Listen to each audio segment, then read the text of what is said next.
specific reasons. They never go in there because they want to transform your life totally. They also go in there because of what they want to benefit by having access to state resources. Special interest simply means people that have access to state resources and use it for their own special benefits.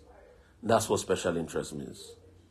So if you see a leader that have access to state resource and start to use that state resource for his own benefits, that's a clear definition of special interest. And in history, many people abound that use their access to states, wealth, state money, state power to be able to benefit their own selves. In fact, one of the biggest reasons why people get into politics and governance is the capacity to be able to use state wealth to transform their own lives. The first question you should ask is, who were they before they came into governance? How much money did they have before they came into governance? Most of them probably didn't have any money before they came into governance. But once they got in, because of special interest, they use state apparatus to be able to enrich themselves. So they go from those that were borrowing agbada to and borrowing cars to be able to amass so much wealth because of the reason of special interest. And they don't do this special interest alone.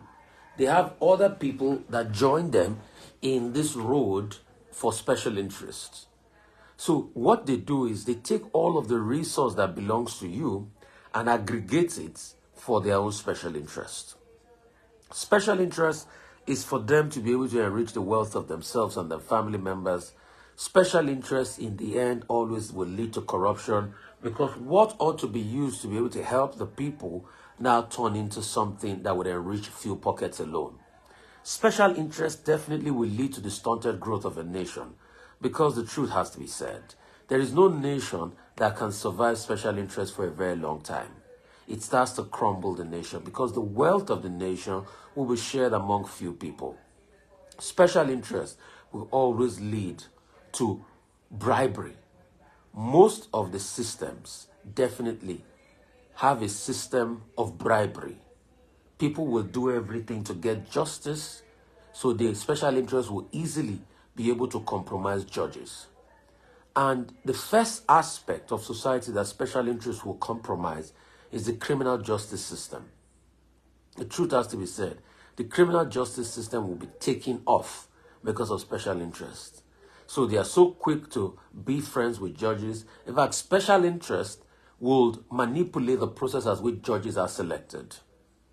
Special interest from a lower cadre of society start to infiltrate the judicial system, and they will manipulate how judges are selected.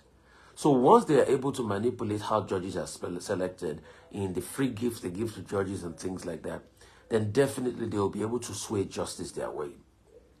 Special interest will also manipulate law enforcement. They will be able to sway how law enforcement is decided.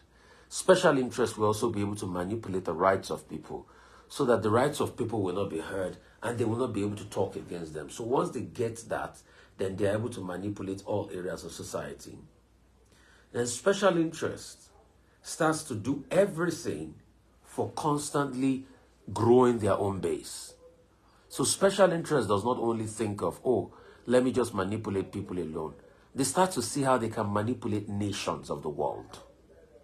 Nations of the world, not just only one nation. The reason why Africa is where it is today, because there's a lot of Western special interest manipulating Africa. Have you ever wondered, why is it so difficult for Nigeria to be able to produce oil? And after we produce oil, for us to be able to refine our oil?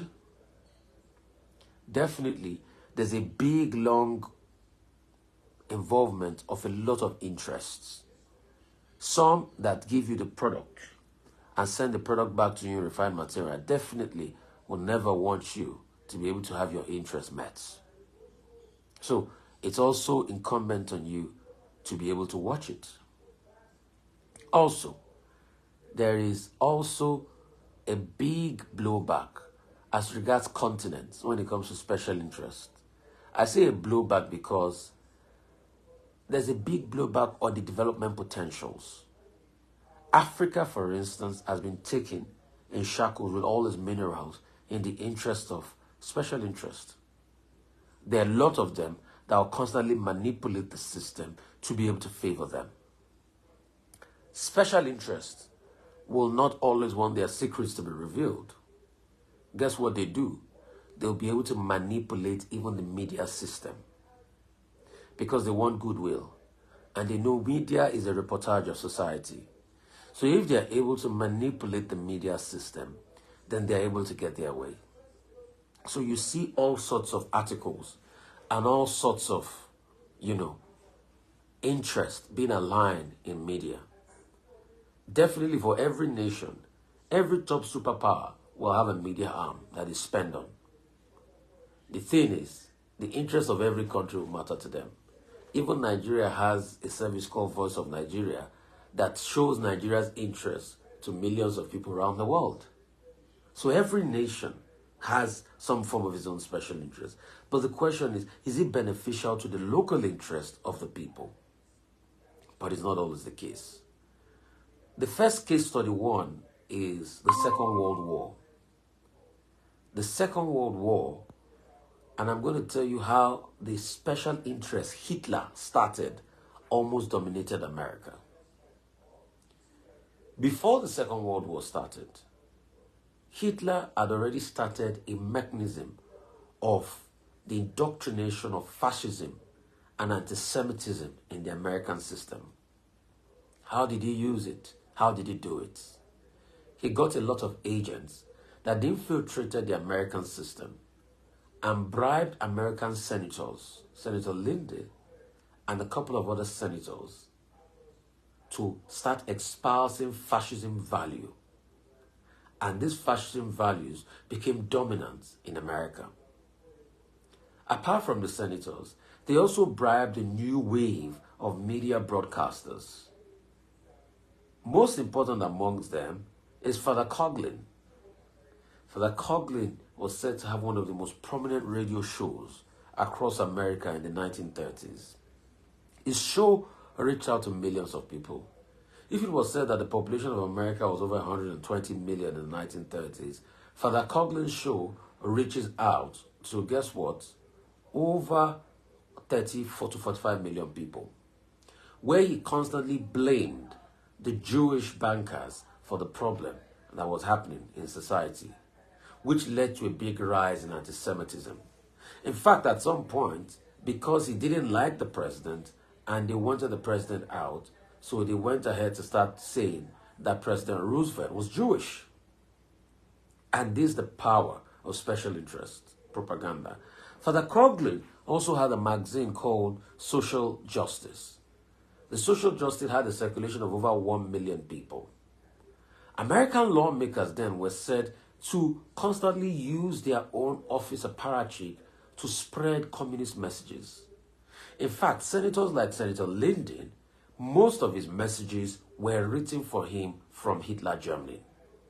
Senator Linden had a particular German agent called Verick. Verick was part of those that delivered the messages that Linden would read to him. That Linden would read to, what is it called? The mass generality of people. Truth has to be said. Most of these American senators did this because of the money they were getting. And they too indoctrinated the ideology. And many of these fascism groups were funded from Germany. Take, for instance, those called the Silver Shirts that pushed right-wing nationalism. All of them, and most of them, were funded from Germany. So, like I was telling you before, special interests will take over media. Have you ever wondered why media is saturated with a lot of people that have got interests?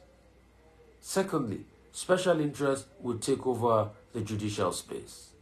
In fact, when John Ruggie, one of the prosecutors, wanted to prosecute these people, these senators caught for, national Christian nationalism, right-wing nationalism, groups like American First, special interests reigned supreme.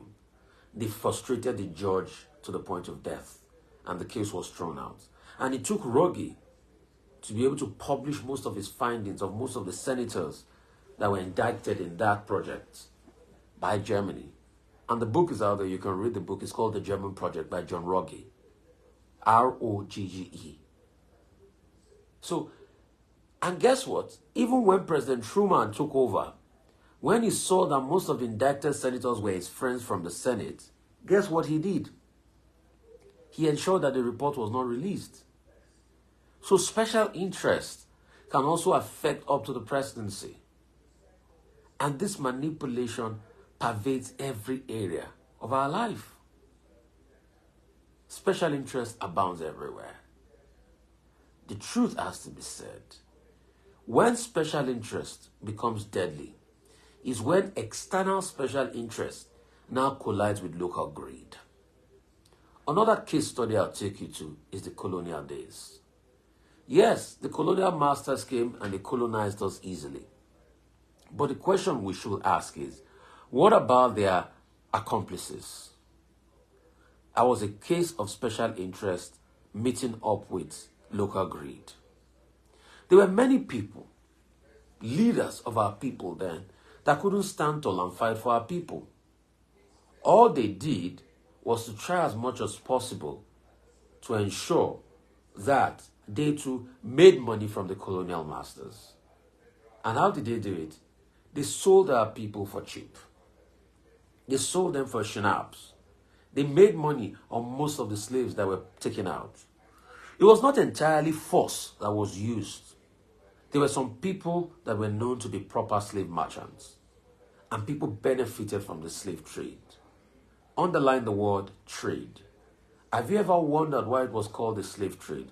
Because people and special local greedy interests benefited from the foreigners.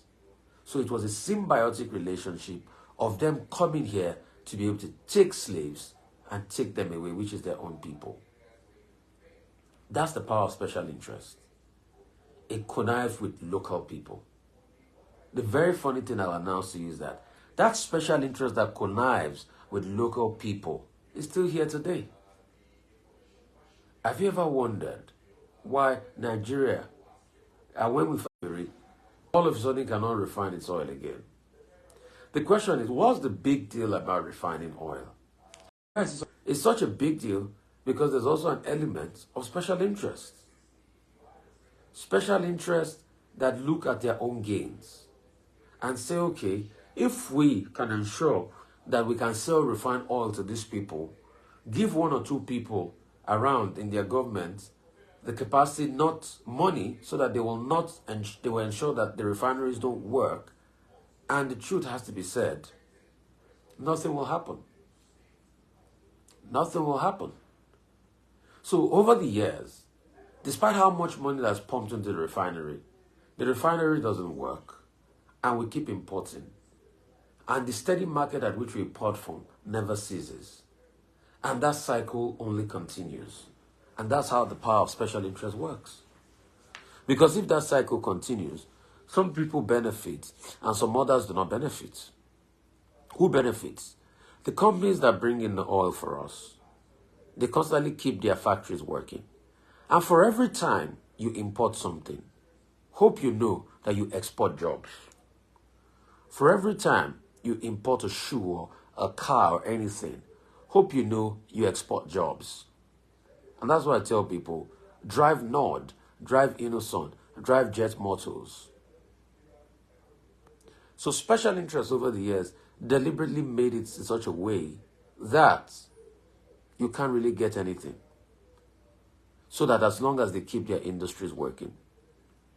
And how do we drive ourselves into the hands of special interests? Through our own greed. Another case study is SAP. Why did we even have to take SAP in the first place? After, in the 70s, Nigeria was said to have so much money that Yakubu Gowon once said, the problem is not money but how to spend it. The reason why we had to take SAP was because the economy was down and the greed of Nigerians had coincided with the wealth that came to Nigeria. Greed and wealth doesn't go hand in hand, because in no time, the culture of greed will eat up wealth. That's why I say culture will eat strategy for breakfast. So guess what happened? When we had the windfall money, after what was called the Yom Kippur Wars in the 70s, the truth is Nigeria had so much money. But guess what? The culture of greed popped up. So everybody became greedy because they could make so much money. Nigeria was quite very wealthy then, that in 1976 we had a tennis tournament that had all the best tennis stars in the world come to Nigeria to come and play. The likes of Arthur Ashe, Tom Borowski, and a couple of other players. In fact, it was said that the prize money was as good as what they would probably get in Wimbledon. But what happened? Greed came in. The first massive greed that came in was what was called the cement armada. The cement armada was because Nigerian government felt all of this petrodollar it had, they wanted to put it into development. So a lot of people greedily went to get tenders for cement. And trust me, we had too much cement at the port that the government couldn't clear. In fact, it was an armada of cement. It was said that that year, the highest export of cement to any country came to Nigeria. And guess what? Because the capacity of the ports was not enough to clear it, then demurrage set in. Once demurrage set in, the people and the suppliers were more concerned about their money rather than the interests of Nigeria. So guess what happened? The pain continued. Nigeria settled cases of demurrage up till 1983-84 from the 70s. Another huge corruption deal that went on also in the 70s was the case of Festac. A Nigerian newspaper was awash with a lot of corrupt scandals that went out from Festac. The truth is, while we were squandering all those wealth that we made in the 70s, we're just opening doors for us to be able to get the dose of special interest from the West. Nigeria had so much money in the 70s. Cement armada, corruption, and many other things happened. In fact, the proverbial old money that they call some people now was money probably their parents made in the 70s, because Nigeria was awash with a lot of money, but also was awash with a lot of greed. And like I tell you, greed and wealth don't mix properly. Truth is, when all of that happened, the country plummeted. As at the late 70s, after the 79 election, the power was handed over back to the military, to the civilian government of Shehu Shagari. The wealth had already plundered so badly. Shagari came into and probably continued his own cycle too, allowing people have their way and all of that. Guess what? It only continued. As at the early 80s, we had lost so much wealth that the first people we thought were the problems were the Ghanaians.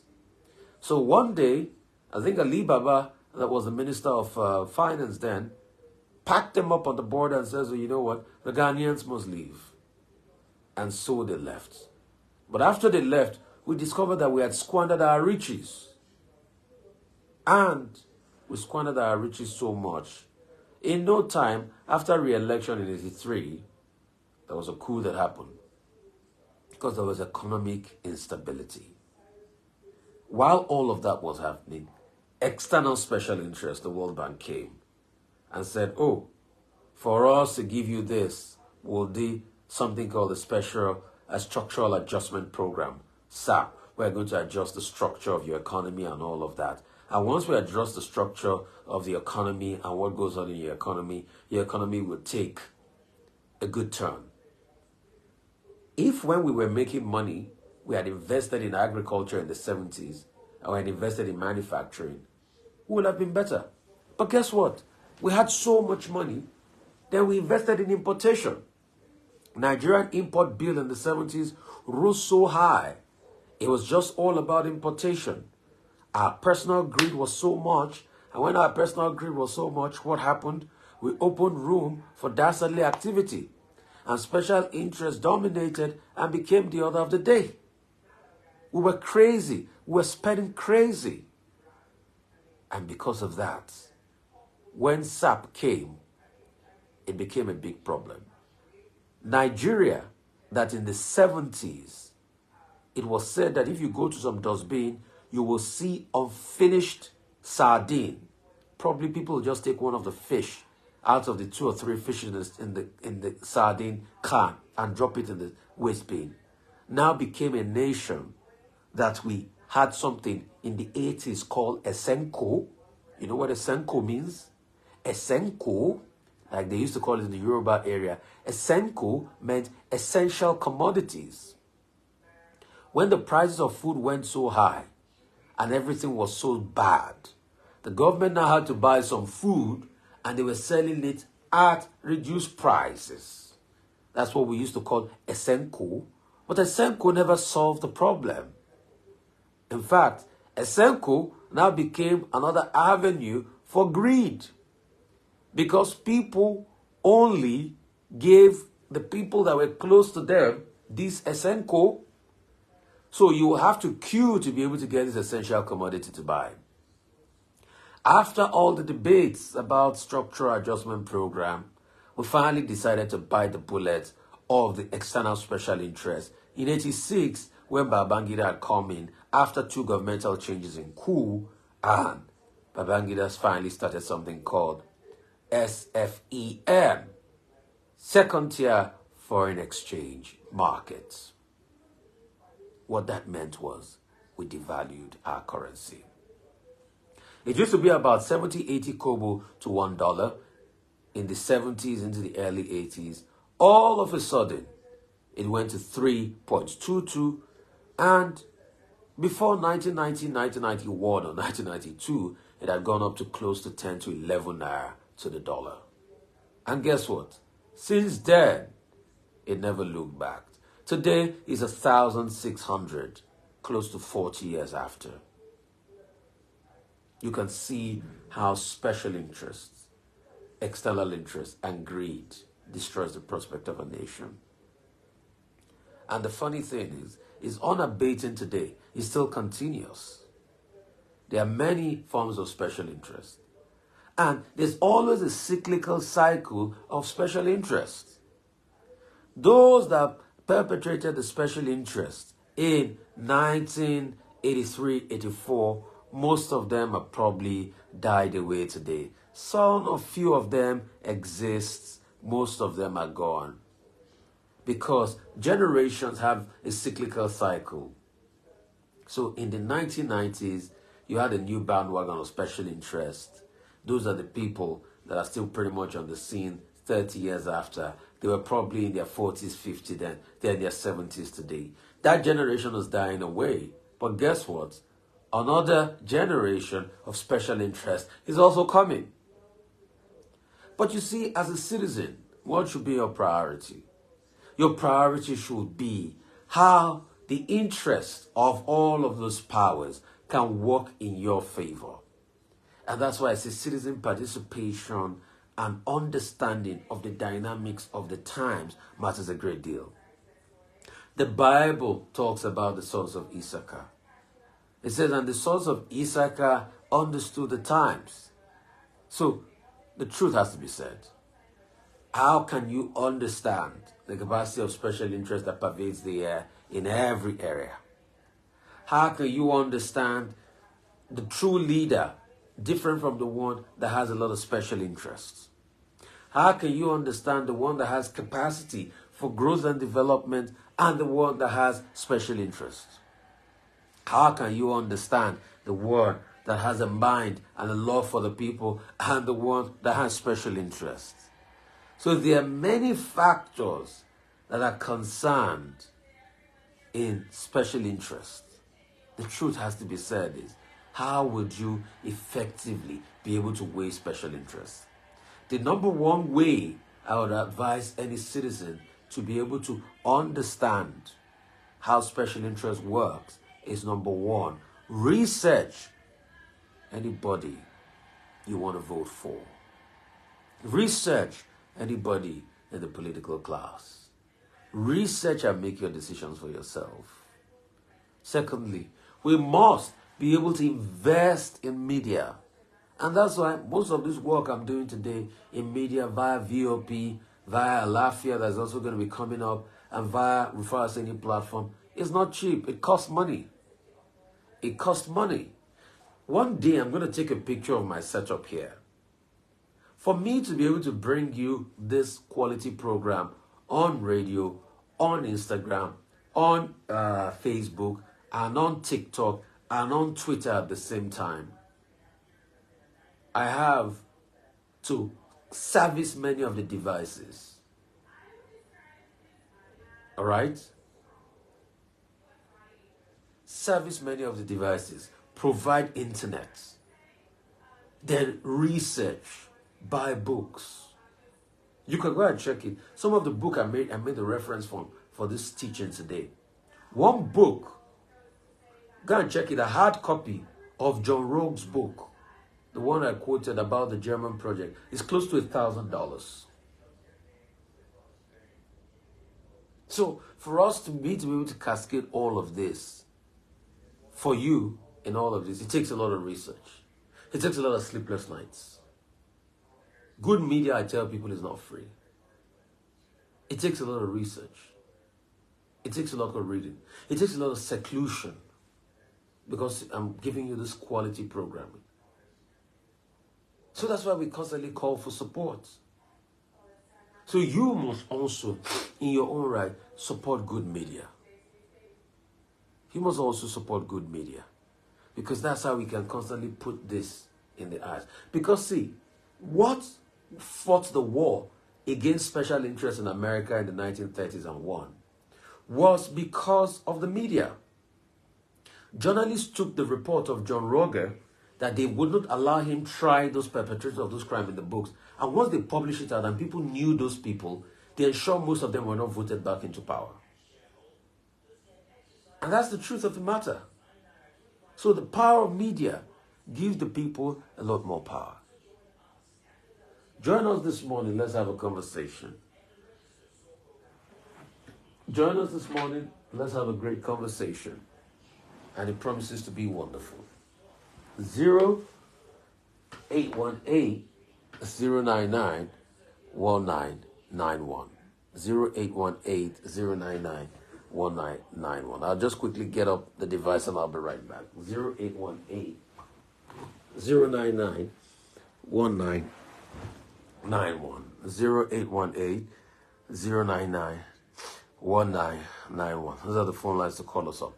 0818 099 1991. We'll take a couple of calls, and in the 10 o'clock hour, we'll continue with a powerful message by Professor Lumumba, and it promises to be great. Sorry, the people on Twitter, if you cannot see me properly, I apologize. I know the phone is quite bad. Hello, how are you? Hello?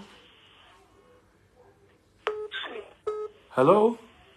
Hello, can you hear me? Great to have you. What's your name? Where are you calling from? My name is Mr. Peter. Where are you calling from? I'm calling from Ajawa Estate. Great to have you. Please, I want to find out if possibly one can get a copy of this your work this morning, because it's so... just go to VOP on YouTube, go to VOP Instagram, on Twitter and the likes. You'll find everything.